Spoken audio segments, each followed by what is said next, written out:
So Ashok Khatiwada ji hello guys welcome to my blog it's me Ashok Khatiwada. आज चाहिँ तपाईहरुलाई म इटलीमा भएको क्रिएटर्स मेलामा के भयो भनेर देखाउँछु ल। हेरौँ है त सँगै। परफर्म भएको मध्ये सबैभन्दा बेस्ट परफर्म चाहिँ उहाँले नै गर्नुभएको थियो। उहाँले कमेडी प्लस गीत पनि गाउनु भएको थियो। आयुष दाईको पर्फर्मेन्स पछाडि चाहिँ हामीलाई खत्रै अल्छी ल्याएर बाहिर जाँदै थियौँ। हामीले ठिक्क टिकटकर गाउँलेसँग भेट्यौँ, दाईसँग पनि भेटेर एकछिन गफ गऱ्यौँ। दाई तपाईँको टिकटक त हामी हेरिराख्छौँ नि, खत्रै लाग्छ भनेर मक्ख पारिदिएको हो र भाइ भनेर दाई पनि एकदम मक्ख हुनुभयो।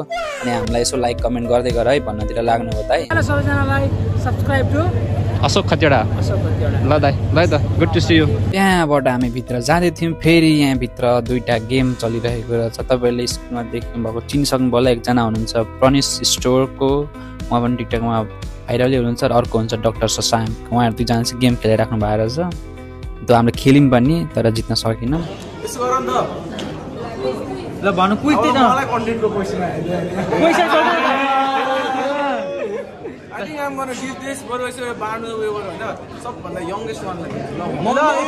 एकछिनको गेम पछाडि हामी फेरि सेसन भएतिरै गएको थियौँ। त्यहाँ चाहिँ हाम्रो टुबी दाईहरूसँग सेसन चलिरहेको रहेछ। फेरि सेसनमा बसेपछि हामीलाई एकछिन अल्छी लागेर चाहिँ सेसनबाट निस्केर सोल्टी होटल घुम्न जाऊँ भनेर निस्किँदै चाहिँ हामीले नेपाली सेलिब्रेटी सन्चो कोइरालासँग भेटेका थियौँ।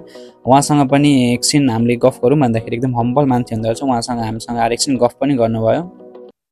युएस एम्बेसीको क्रिएटर्स मेलाबाट चाहिँ कन्टेन्ट क्रिएसनको जर्नी सुरु गर्नुभएको छ। All the very best. May this be your first video. यो आर्काइभ गर्नु होला। कहिले सुरु गरेको थियो त भन्दा आजबाट सुरु गरेको थियो। All the best. So Ashok Khatiwada जीको च्यानल चाहिँ लाइक सेयर एन्ड सब्सक्राइब चाहिँ गर्नु नबिर्सिनु।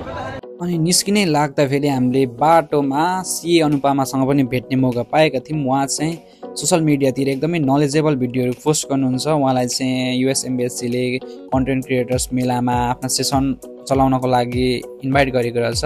उहाँले त्यही बारे हामीलाई जानकारी दिनुभयो, प्लस उहाँले आफ्नो जर्नी बारे पनि भन्नुभयो, उहाँले कसरी स्टार्ट गर्नुभयो भनेर।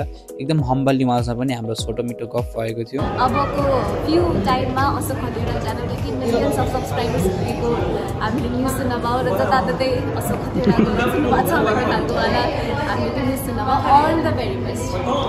त्यसपछि चाहिँ हाम्रो प्रोग्राम लगभग सकिसकेको थियो। हाम्रो गाउँ गएर सुशान्त घिमिरेले पर्फर्म गर्दै हुन्थ्यो। त्यो हेरिसकेर चाहिँ हामी घरतिर लाग्यौँ। Please don't forget to subscribe Ashok Khatiwada. Thank you for watching.